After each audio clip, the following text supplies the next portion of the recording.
बिस्मिल्लाहिर्रहमानिर्रहीम। नाज़रीन, आज का हमारा लेसन होगा लेसन नंबर 9 और जमा मुकस्सर इसका टाइटल है। मैं वाज़ेह करता चलूँ कि इससे पहले हमने इसमें सालम पढ़ा है, जमा मुज़क्कर बनाने का तरीका और जमा मुअन्नस सालम बनाने का तरीका, और आज हम देखते हैं जमा मुकस्सर क्या है। तो नाज़रीन, जमा मुकस्सर को समझने के लिए कुरान हकीम की चंद आयात पर गौर करें।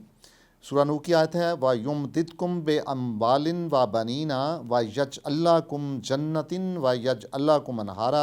यानी हज़रत नूह ने कहा कि अल्लाह ताला की ज़ात आपको आपके मालों के साथ और आपके बेटों के साथ आपको तक़वियत देगी और आपको बागात देगी और फिर आपको नहरें देगी।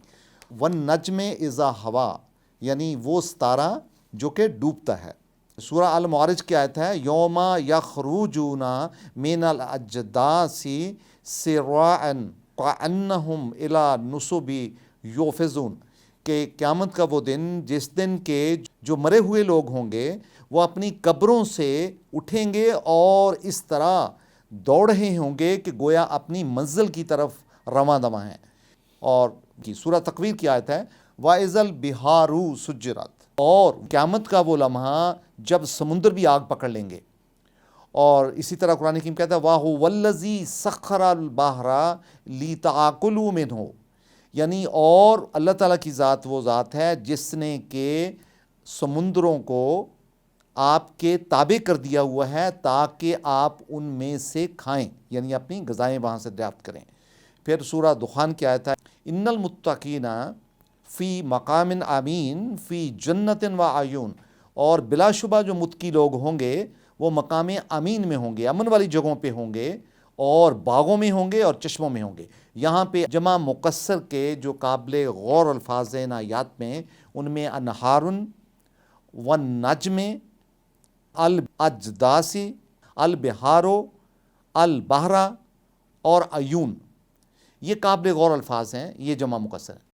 जमा की भी दो किस्में हैं, एक को हम जमा सालम कहते हैं, दूसरे को हम जमा मुकस्सर बोलते हैं। जमा सालम क्या होती है? जब वाहिद जमा बनाते हुए मकम्मल का मकम्मल जमा के अंदर चला जाता है। जैसे हम मुस्लिम उनसे कहते हैं मुस्लिमूना, काफिर उनसे काफिरूना, मुशरिकुन से मुशरिकूना। तो आप देखते हैं कि पूरे का पूरा वाहिद जमा के अंदर मौजूद है। लेकिन दूसरी किस्म को हम कहते हैं जमा मुकस्सर। जमा मुकस्सर क्या होती है? जब इसमें वाहिद जो है वो जमा बनाते हुए उसके जमा के अंदर पूरे का पूरा मौजूद ना हो, बल्कि टूट फूट के उसके अंदर जाए। मिसाल के तौर पे हम कहते हैं साहिबुन, तो अस्हाबुन उसकी जमा है। इसी तरह हम कहते हैं रसूलुन, तो रसुलुन उसकी जमा है। इसी तरह हम कहते हैं वलादुन, तो उसकी जमा है औलादुन। तो आप देखते हैं कि उसमें पूरे का पूरा जो वाहिद है वो जमा के अंदर मुकम्मल नहीं गया, बल्कि टूट के गया है।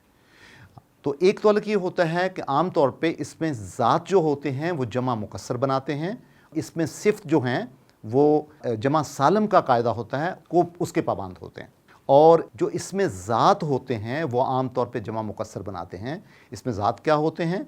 ऐसे इस्म जो कि अपना हुज्म रखते हों, अपना वज़न रखते हों, जिनको टच किया जा सके और उनका वजूद हो, उनको हम इसमें ज़ात कहते हैं। और इसमें ज़ात आम तौर पे जमा मुकस्सर के पाबंद होते हैं। मिसाल के तौर पे हम कहते हैं किताबुन, तो कुतुबुन इसकी जमा है। रजुलुन मर्द को बोलते हैं, रजुलुन की जमा क्या होगी? रिजालुन। वलदुन, वलदुन की क्या जमा होगी? औलादुन। इम्राअतुन औरत को बोलते हैं और उसकी जमा क्या होगी? निसाउन। बिन्तुन लड़की को बोलते हैं बिन्त, और बिनातुन उसकी जमा होगी। इसी तरह बोलते हैं सनम, बोलते हैं बुत को बोलते हैं सनम।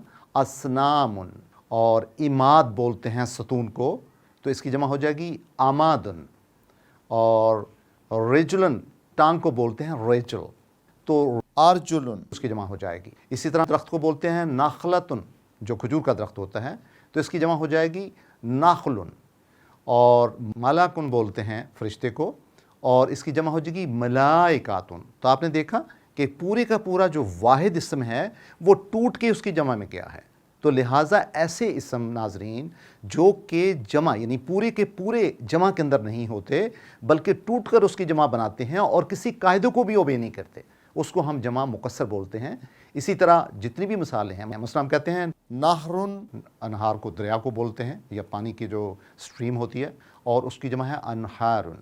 اور اس کے علاوہ بحرن، سمندر کو بولتے ہیں اور اس کی جمع ہے بحارن. اور اونوکن کی جمع ہے آناکن.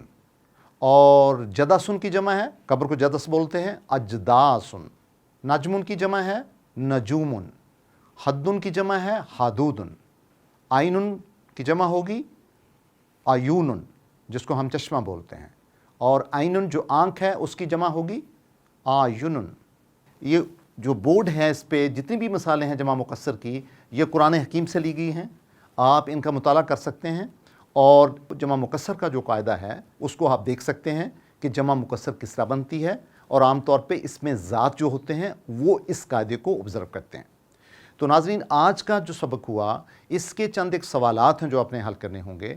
پہلا سوال یہ ہوگا کہ آپ نے جمع مکسر کی کم سے کم 10 مثالیں قرآن حکیم سے نوٹ کرنی ہیں. دوسرا سوال یہ ہوگا کہ اسم کتنی قسم کا ہوتے ہیں. اور تیسرا سوال یہ ہوگا کہ اسم کی اور جمع کی اقسام کا آپس میں کیا تعلق ہوتا ہے. بہت شکریہ ناظرین، بہت شکریہ.